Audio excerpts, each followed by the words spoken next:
Hello and welcome to the Not a Guru podcast. I'm one of your podcast hosts, Tyler Smith, certified athletic trainer, certified strength and conditioning specialist.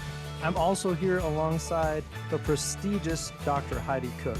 We are here to help you with personal development, personal growth, and really building a foundation that lasts you your whole life. We're so excited you're here today, and let's jump in. Howdy ho. Good evening. How are we? We are doing good. I feel like I'm talking in a sultry Three voice this boys. evening because I'm trying to keep it down because normally Cal is fast asleep by this time, and for whatever reason, he's really struggling to fall asleep tonight. So, I'm trying to keep it down. You kind of sound like we're in like some late night. You and I are DJs to a jazz thing. Like, what's up, cats? How we Yeah. doing tonight? Or like an NPR segment. Yeah, exactly. What show was it that they were making fun of NPR, and they were like, uh, this is so and so playing jazz mixed with jazz. I think was it a Saturday Night Live skit or it was like a Maybe. show? Yeah. Who was it? Parks and Rec had something like that too, where they're like, "This is something jazz mixed with this, mixed with that," and it just sounds like noise. And they Yeah. like go at each other because they're like two different towns. Yes, I remember that one as well. Anyways, how are you this week? Good. Speaking of shows. How long have we've been doing this? How long have we known each other? Like decades? Not the show, but we've known each other for at least a decade. At least a decade. I learned something new about Heidi last night. When everyone was done off the call, we learned that Heidi had no idea what DuckTales actually was. No, And no, no, no, no, it no. hurt me. It hurt me. Let me defend myself. I knew the general concept of DuckTales. I just said I never really watched it as a kid, and I was unsure if it was a movie or a show. But I think I have like one memory of watching maybe one episode, and I honestly don't even think it was the show. I think didn't DuckTales do like a Christmas movie? Isn't there like DuckTales Uh, Christmas? there's part of it in some Christmas movies. Like Yeah, I was there gonna say isn't maybe there was like yeah. a Disney Christmas movie and Yes. like Yes, there is. DuckTales. There's like a segment of DuckTales in that, and that's all I know about DuckTales. Yeah, you have to look it up. There's your homework. Look it up and just the theme song. That's what every single person knows. But in your defense, I was talking to Lindsay about it. She's like, "Well, she is a lot younger than us, Tyler. She probably wasn't watching cartoons at the same period you and I were." So, That's fair. I it's, also, oh my gosh, I just watched, there was a reel that was like all of these different like Nickelodeon and just like old school cartoons that were on when we were kids, and I had forgotten about so many of them. Like um there was Hey Arnold. oh yeah. Uh what was another one that I had forgotten about? Did you ever watch Zaboomafoo? I don't even know what that is. Sam's Sam's laughing. It was like, what was the theme song? It's me and you and No, Zaboomafoo. I haven't. But and I have no idea what this is. Was he a lemur? Yeah, it was a show about this lemur, but it was like, anyways, Zaboomafoo. I'm trying to, uh, Wait, does Sam know DuckTales? do you know DuckTales? He says, "Oh yeah." Oh yeah, okay. So so there's got to be something in there because are you guys the same Yeah, I age? think he's a year older than me. Yeah. So not close though. Yeah, I think I was of the DuckTales age, Of the uh, DuckTale. but I just don't think I ever watched it. Just ask him if he remembers the theme song. That's all I need to Do know. you remember the theme song of DuckTales? You couldn't pull it out. Okay. He said he'll know it when he hears it, That's it. but he Oh, can't pull it's it out. No. tell him if he looks it up, it'll be stuck in his head rent free for like a month of his life. Okay, deal. So yes, that I guess that's my point of shame for the evening. Sorry No, to it wasn't disappoint shame. It was everybody. surprising. I know a lot about you, but I didn't know that you didn't know what DuckTales were. I don't know what your shirt is tonight either. I'm just kidding. Yeah, I will shut this podcast off right now. It's actually a running joke between me and Sam that I've never seen any of the Star Wars movies. Uh, Whenever he like references it, he goes, "Oh, but you wouldn't know because you've never seen it." But So, like I've seen all of them have you, multiple Lindsay? times. Don't feel Lindsay is not a. It's somewhat shocking sometimes that I can be such a Star Wars nerd and she has no interest in it at all, and yet we're still married. I don't know how that happened. Have you watched any of the new ones? I've seen everything. Like, okay, so nerd alert. Last year, or 2 years ago, I started like movies, like TV shows, like everything, cartoons. I watched everything in chronological order, like over the course of a full year. It took over a full year to get it done. Like movies, cartoons, video games. I went through the entire Star Wars, everything that there Oh, was. Yes. wow. That's Dedicated. incredible. What an It- accomplishment. What a feat. I don't know if that's impressive or just sad, but I did it. I'm so proud of myself. That really took some resiliency. It did a lot of resiliency, which we'll touch on a little bit later. Just a little, just a little nugget, Little drip, a little nugget little there, little little tease, teaser. teaser, but you had a good week. I did. This week is I don't know, the third act, whatever it is, the trilogy of just a flu sick illness that will not it's what is the line? It's the gift that keeps on giving all year long, Yes. Clark. It Yes. won't stop. So, I'm in town with a good number of athletes who could not compete this weekend because of illness. So I'm once again holding down the fort. But it was a good week. It's just been busy. I had like board meetings. I had to go help move furniture. We had our calls. Like every night has just been go, go, go, go, go. And then I crash and fall asleep. But other than that, it's been a pretty good week. Just, Good. all in all, we're doing good, staying busy. So, Good. how about you? Good week. This is the first week that Cal has been getting up consistently to feed. He was getting up at like 4:15-ish to feed and then would go back to sleep. And that was just a little too early to start my day. So I would go back to sleep after that. But I had set a goal in January to start getting up and just like staying up after that feed because he was at that time getting up around 5 o'clock and then I would lay him down, then I'd go back to sleep. And I was like, you know what? It would be nice if I just like started my day, after I laid him back down. Well, then I set that goal and he promptly started waking up an hour earlier every morning. But this last week he's been getting up around 5:15-ish, which has been really nice. And so I'll feed him and then stay up, and it's just been really nice to have that time in the morning. I did not this morning. I have also been battling like a clogged duct and borderline mastitis, and I've been like fighting that off all week. Uh, and it never, knock on wood, up until this point, never teetered into actual mastitis. But the last time I got a clogged duct, it was like right on the borderline where like I was starting to get like achy and chills and like super run down and exhausted feeling, as my body was just like fighting off that, and it's like super painful. So I've been dealing with that for like the last 3 days. Today's the first day that we've seen some improvement, so I'm thankful for that. That's good. Yeah, so it's been a good week. Also really nice that Sam was in town all week.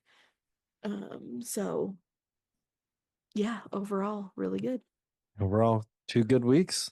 Now we just Yeah. got to stack them back to back to back. Yes. If we can just compile these, that would be That would be it. fantastic. And just get the snowball rolling. Yes.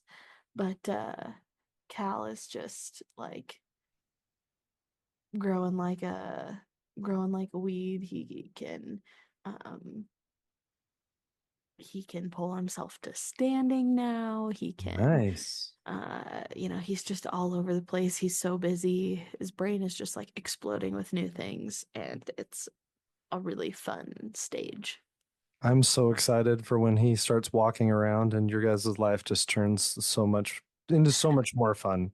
It is, it's so wild. And like, there are some things that, like, I don't know, there are harder, right? Because he's less mobile or whatever. But like, I also have to think, like, right now, I can still get like a 20-minute ride in with him in the gym. And as soon as he like uh, can like easily traverse over obstacles and stuff, like that's going away. And so I'm just kind of like holding on to all of these things that I can still do with his limited mobility before it all it Before you have all to falls nail apart. everything down so he doesn't pull stuff over or fall Oh my stuff God. and This dude, I feel like the worst mom. Okay, this is like my confessional of the week.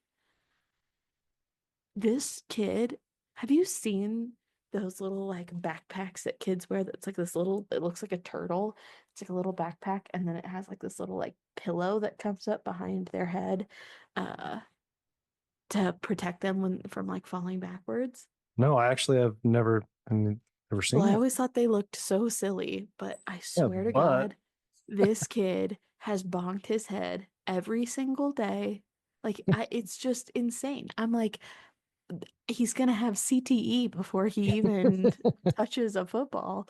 Like ugh, every day, because he's just like up on his knees and he'll lose his balance and he'll tip over. And it doesn't matter if I'm, in the kitchen and he's in the playroom or if I'm 2 feet from him. Like he'll just be like, timber. And does he cry or does he shake it off?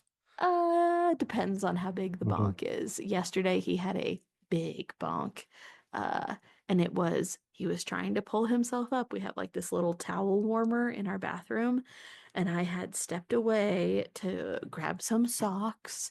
And by the time I came back, he was pulling up on it, and I was like, oh no, no, no. Like it was like all happening in slow motion, and it pulled it back onto himself and tipped over and smacked his head on the ground. And I was just like, ah.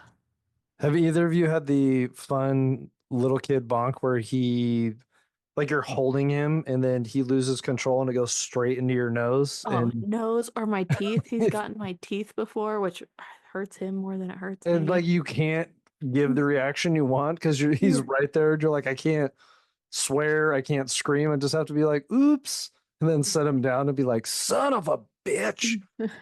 I have to really exercise my resiliency. Yeah, exactly. In those situations, you have to be very resilient. Very resilient. Uh, that was my that was my sad attempt. That was, we're getting so good at this. We might want to consider it like full-time I was gonna transition. say, how many years have we been doing this, and why can I still not do a nice transition, you know? Yeah, I mean, that was not bad. We've had worse. I definitely have had worse. Maybe that's our Um, shtick. We don't transition well. That's just what we do. That's what we're known for. That's what we do best. Yeah, so today I'm excited to chat about this idea. It also came up in our call last night, and it's just something that I feel like I harp on a lot. Um, but it's this idea of like building resiliency and building an anti-fragile system for yourself within, your habits and your actions versus striving for perfection. And I think like, we per perfection can or the pursuit of perfection can derail a lot of really great progress. It can halt a lot of action. But often, like, that is what we're looking for. Like, we want to achieve this kind of perfect idea of whatever it is that we're trying to achieve.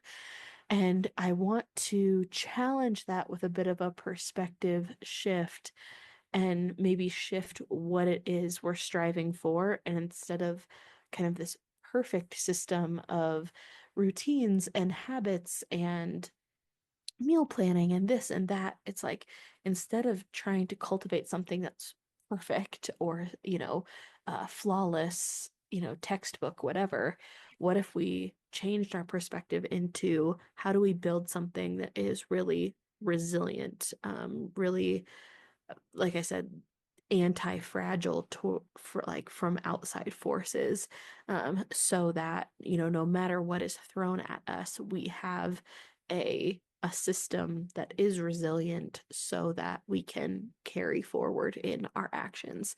And I wanted to dissect that a little bit more tonight. I think perfection, I mean, in a lot of facets is in the facets that I've seen it a lot, it can be like a thief of joy in some facets because you don't give yourself enough credit for things that have gone right. You become a little bit too overcritical because you are chasing something that in most cases, let's be honest, is not attainable. But you also it creates drive, which is never a bad thing, but in the same facet, drive without reflection and admiration and satisfaction and appreciation is just drive for the sake of drive. And then even if you're getting toward the goal, you lose so much along the way when you do get to said goal. It feels hollow. It feels like you've done all this work, you've done all these things to build this company, to, lose the X amount of weight that you wanted to do, whatever goal you've had, and there's no internal joy in it because you've pulled it all out for this ideological whatever that you have in your mind.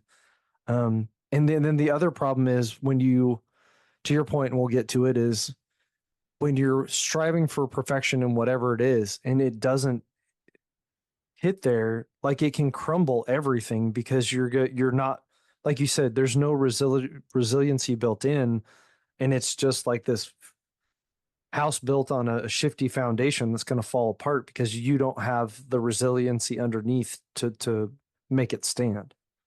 Yeah, I think like perfection or the pursuit of perfection is what fuels a lot of procrastination, right? Like, uh, it's almost like if I can't do this perfectly, why bother doing it at all? Right? Or, um, that's one. Another one might be the fear of falling short of this kind of perfect idea or perfection. Um, and we let that fear prevent us from taking that step. And then just as you said, like on the back end of it as well, let's say that perfection is our expectation of ourselves. Like we expect it to go, this particular way. And I think in a different episode, the episode where we, kind of drew some parallels between parenting um and business, we talked about like falling short of our own expectations and that causing a lot of stress. And the same goes for when we like maybe we do get over that fear, but then the result is short of perfection or short of this expectation that we have. And then, like you said, everything crumbles because then we get stuck in the loop of um, like, see, I knew I was going to fail, or see, I knew that this wasn't going to work, or, and it's this almost like self-fulfilling prophecy. And we get stuck in this loop of, oh, I always give up on this, or, oh, I knew I wasn't good at that, or whatever it might be. Um, I think that shows up a lot in like the social media world, right? If you're out there trying to build your community on social media and you're seeing all of these people go viral, get millions of views, hundreds of thousands of views on, their videos or whatever. And you have that expectation, right, to post the perfect reel, right? That's going to go viral and get millions of views and blah, blah, blah, blah, blah. Um, and it doesn't, and it maybe it falls flat or falls short or whatever, like that is then fueling the narrative for the next time you go to post. It's like, oh well, either why bother because I didn't go viral last time, or that kind of again, self-fulfilling prophecy, and it's just this loop that we get stuck in, that really, it doesn't strengthen our actions.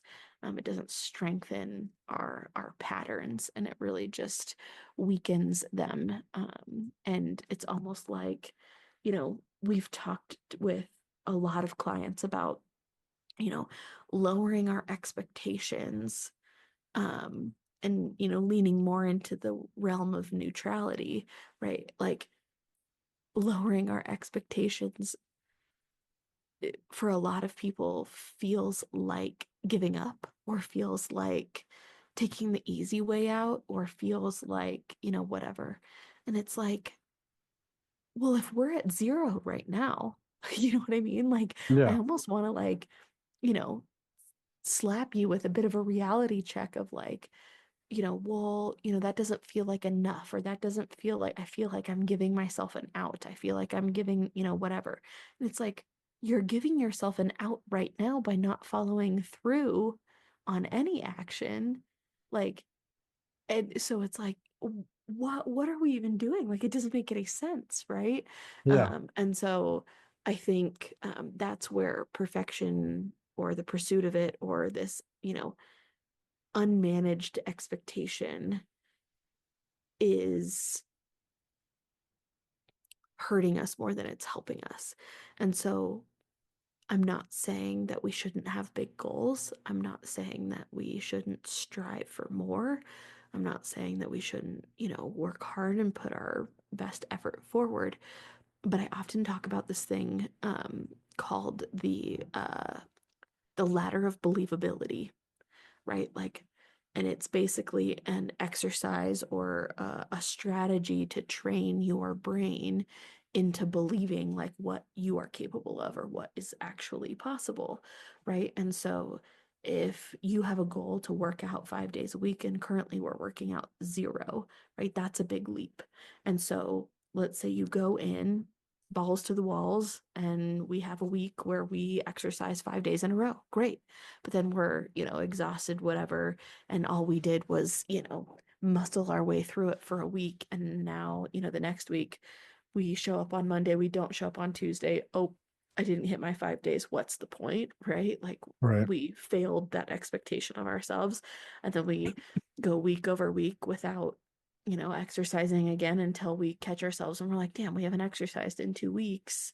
How can I, you know, kind of get back to it? And then we dedicate ourselves again, the cycle continues. And so instead, right, because then that narrative runs of like, oh, I knew I was too lazy, or I knew I was going to give up, or I knew, whatever. And then that just solidifies that thought process in our brain, and our thoughts control our actions, right? Our thoughts control our beliefs control our actions.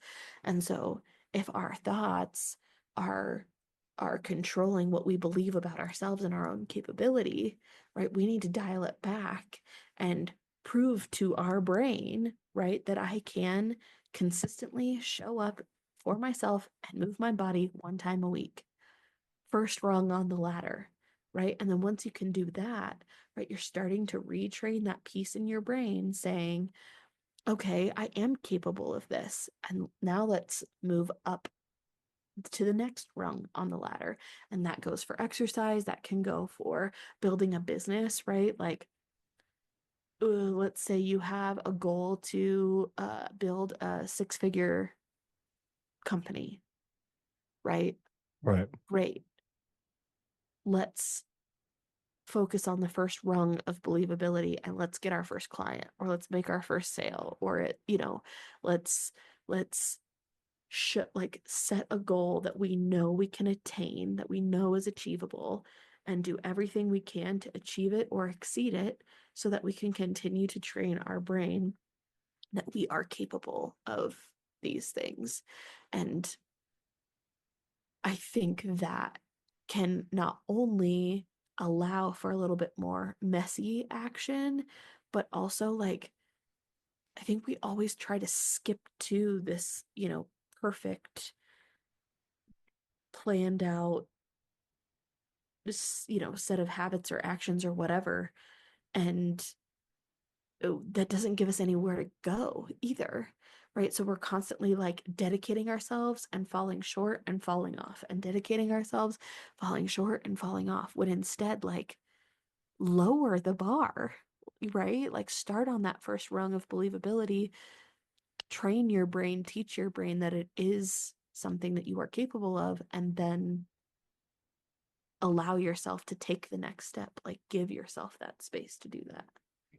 I think one thing, um, because I know, and I was trying to think of a different way to put when you said, like lower the bar type stuff, because some people can be like super high expectations. But I think what you said holds a lot of truth in, like, okay, but the reality of the situation is what? Like, where are we starting?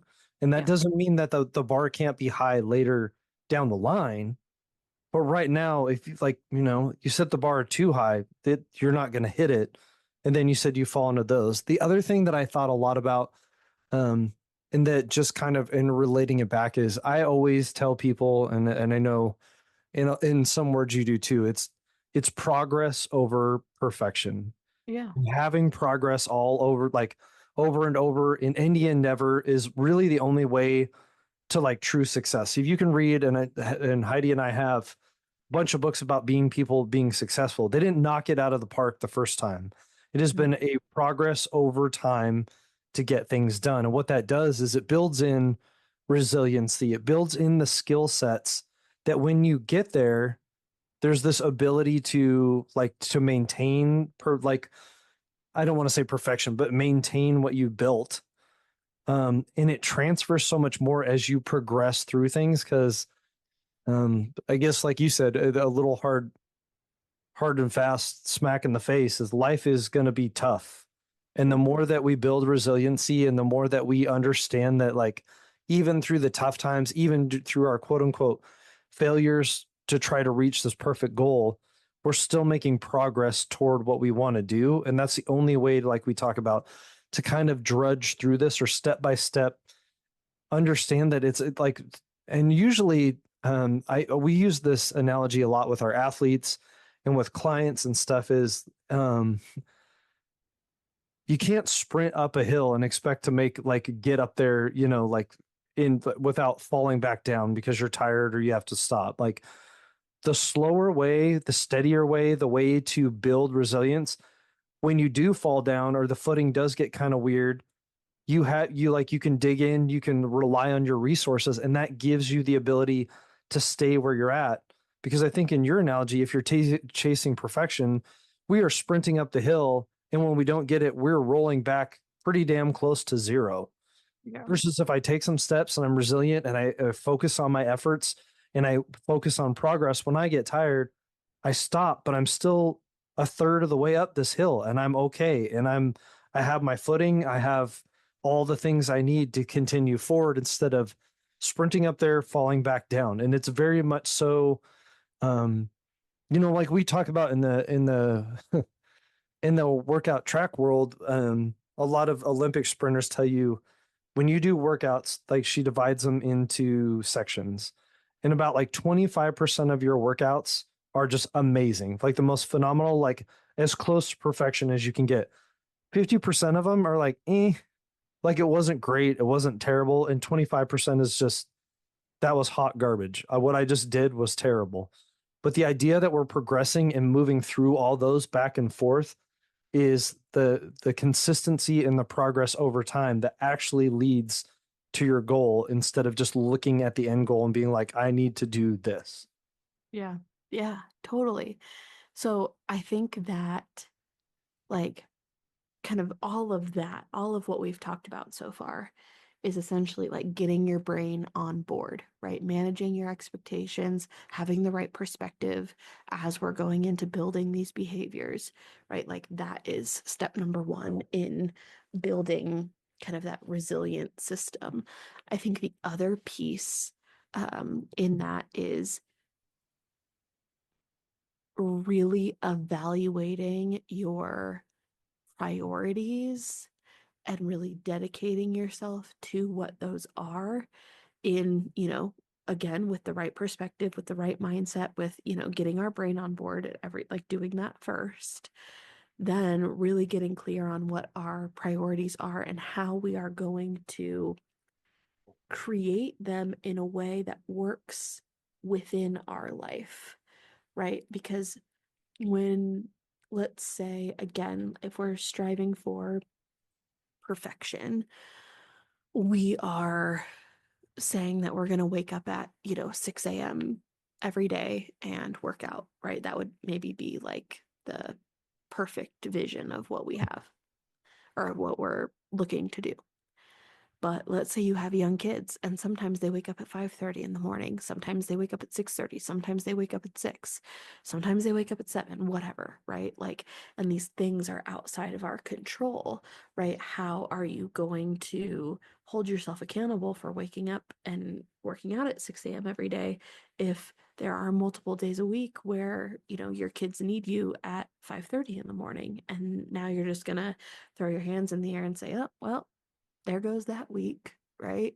Right. And instead being like, okay, maybe that is what perfection, quote unquote, looks like, but my life isn't perfect. My kids aren't robots. They don't wake up at the exact same time every day, right? Like, how am I going to be able to work this into my life? And again, like, once those behaviors are more integrated, more flexible, more kind of tailored uniquely to your life demands, whether that's exercise, whether that's taking time away to work on your business, whether that's, taking time for, other personal development type behaviors, right? It doesn't make sense to model them after maybe what, your friend is doing, this Instagram gal is doing, whatever, if that's not something that's going to consistently work in your life.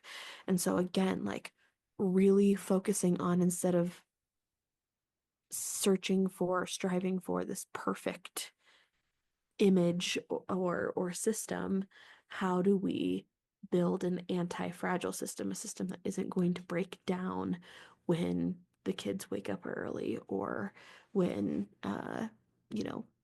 work calls an emergency meeting or whatever it might be, right? Like, those are examples of things that could break down your system if it's fragile, right? If we're striving for perfection, it can easily break it down. And instead, right, how can we build that in a way that doesn't allow for an easy breakdown? Yeah, and I think a couple things popped up. Was one, what you're talking about and when you're going through is a couple things that we've talked to people about. And the first thing that came to my mind was like not being afraid of failure or finding methods that don't work. And that is part of building, like you said, your structure or your anti-fragile is like, okay, I've tried this, it didn't work. That doesn't mean that everything is getting thrown out the door. That is one method, one idea, one structure that I can eliminate and take off the table and be like, you know what? This isn't working right now in this season of my life. I can't do that. Yeah. The other thing is bringing an understanding that, like I think about like with working out and the kids is juggling the schedule, is relying on your resources, like whether that's spouses or whatever, where you can pinball the kid back and forth, where you can create a plan, a calendar, like you're putting stuff up, but it's all flexible with the idea of, like we talked about, don't be afraid to fail or find a method that doesn't work. Understand that even those are a step of progress in the right direction to whatever you want to do. We're finding, we've told clients over and over again, like they'll come to us and say, I tried this and it didn't work. And we're, you can see that they're a little deflated because something didn't work. Yeah. And they almost get a little surprised when we're like, that's great. And they're like, what do Yeah. you mean? I didn't do it. And I was like, we found a way that is not going to work and we can throw that one out. So we are taking a step forward to doing what we need to do. And like a lot of them at first got a little like set back on or a little confused, like, I'm not doing what you're asking me to do. But when I reported it to you, you were excited about it. And it is like a mindset of great, we're still making progress, because just you even coming in and saying like, I found something that didn't work, or I need to rework a plan, just giving yourself the thought space to try to not give up and move those is another step toward resiliency. Yeah, absolutely. Like, yeah, I think that can kind of lean into that kind of fear of falling short of perfection, and not allowing fear to like prevent you from taking action. Is that, when we allow ourselves to be imperfect, when we allow ourselves to fail, when we allow ourselves to, learn these different things, like that information can be so, so valuable in then developing a system that actually does work for you. Whether that's, in workouts, meal prep, uh, content batching for your business, you know, whatever it might be, right? Like figuring out how that's going to work for you it's just as important to learn what's not going to work for you. And so when you were going through this, what would you say is in recent, I don't know if you want to say year or two, where you've felt that this has been a lesson that you've learned again in life, and or you've said like, hey, I have put this into practice in like in a real life example. Do you have any of those that you can think of offhand? Recently, I think it's been like that morning time, like the I had this idea. It's like my idea of perfection was that Cal was going to take, he was going to nap, 3 to 4 hours every day Right.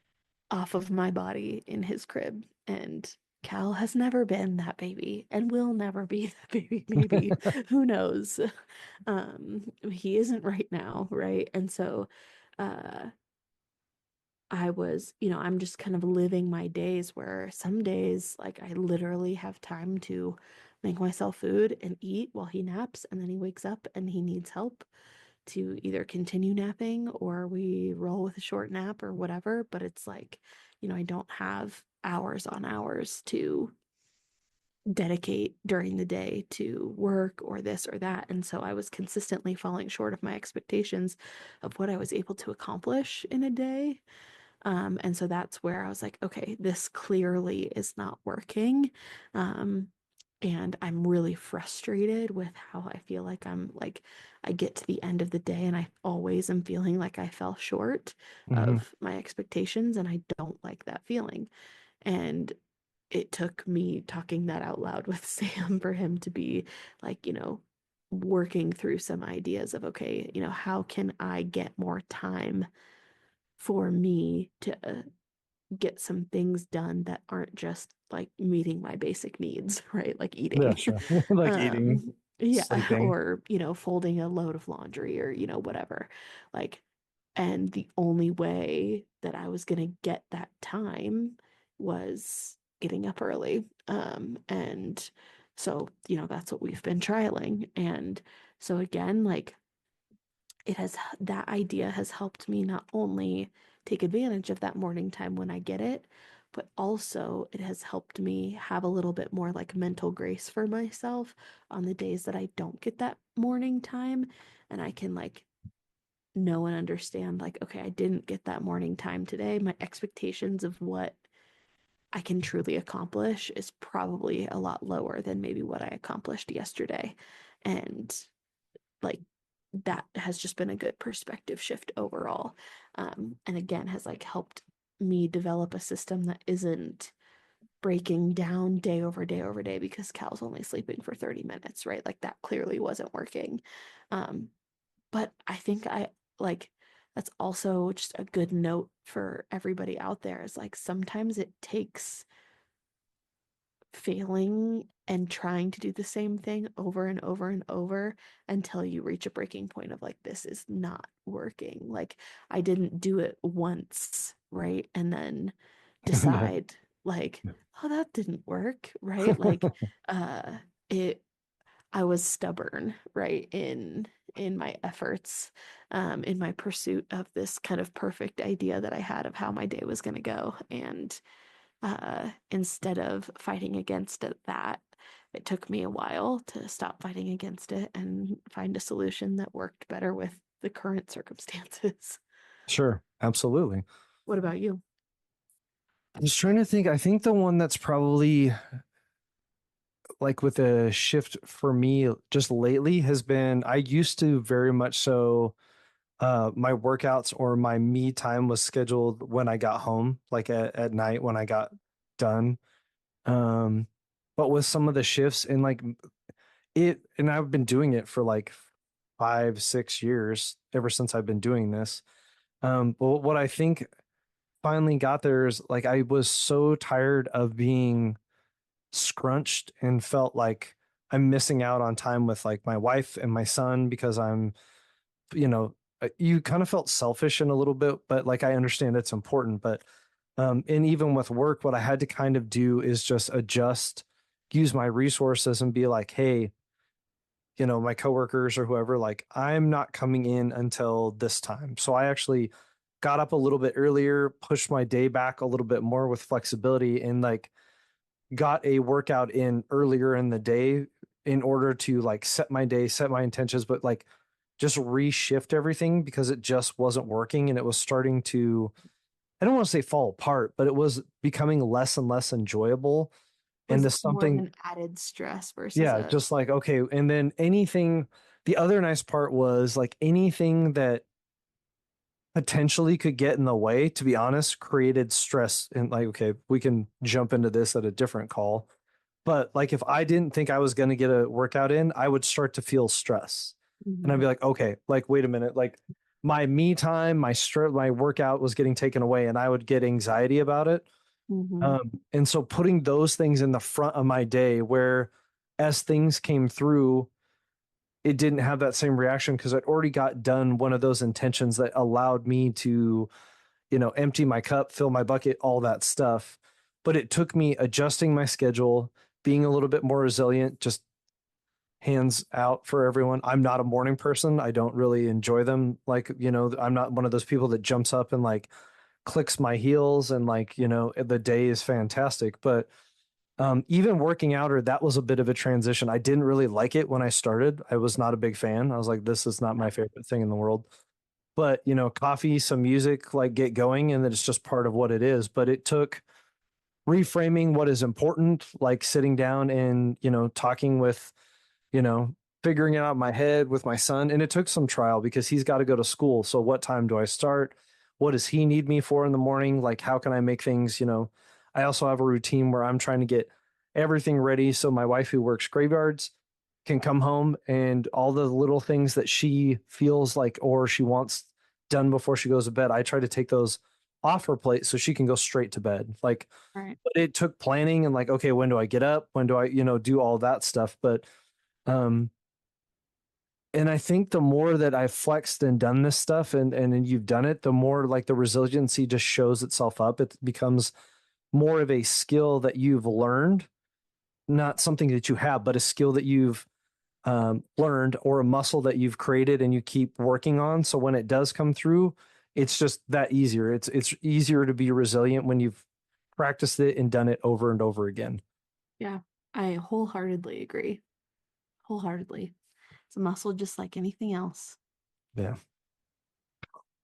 I'm flexing for Sun's those out, of you guns that out. can't see. Yeah, you can't see Heidi's flexing her guns for all of you out there. That's right. It's the Yeah, beach that the way. beach. That's so funny.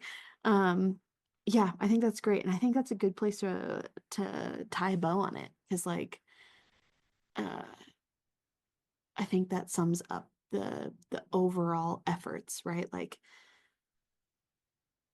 getting our brain on board, creating a system, right, that fits into your life, and not trying to force something that doesn't fit, right? Because then Yeah, we're going to continually fall short. But then, allowing yourself to make mistakes so that we can learn what that actually looks like. And then once we are putting the wheels in motion, knowing and understanding that just like anything else, it is going to take time to build that muscle And we might miss some reps, right? And as in our Or pursuit of days, strength. weeks. Yeah. So like, giving yourself that perspective and knowing that like we're here to build a resilient system, not a perfect one. Yeah. And I think that all of those things are true. And like we said, give yourself the idea of progress over perfection, and that time is your friend, and that it's going to lead you where you want to go. If you get in a hurry, things are not going to turn out the way that you really anticipated. And maybe that's the old man talking, but the more I've been around life, things happen in the time frame that they're going to happen. So like you learn to kind of accept that and appreciate that, and that's just part of the ability to be resilient and be like, you know what, this is going to happen when it's supposed to happen, and I will be ready for it, and I will build along the way. 100%. I love that. Preach it. Preach it. Preach it, preach it. Okay. Hopefully that was helpful. Hopefully that maybe provided a little perspective shift, or just made you reflect on maybe why you're feeling stuck in a loop of stopping and starting so much, which is probably one of the most common problems that people come to me with, is this constant stop, start, stop, start, stop, start. And maybe having that kind of mental shift can help address that particular problem. Yeah, I hope we could just reframe some stuff, maybe brought some new ideas for you, and help you be able to build more resiliency, whatever your next adventure is. 100%. Okay. See you guys next week. Thanks for tuning in. Thanks for being here.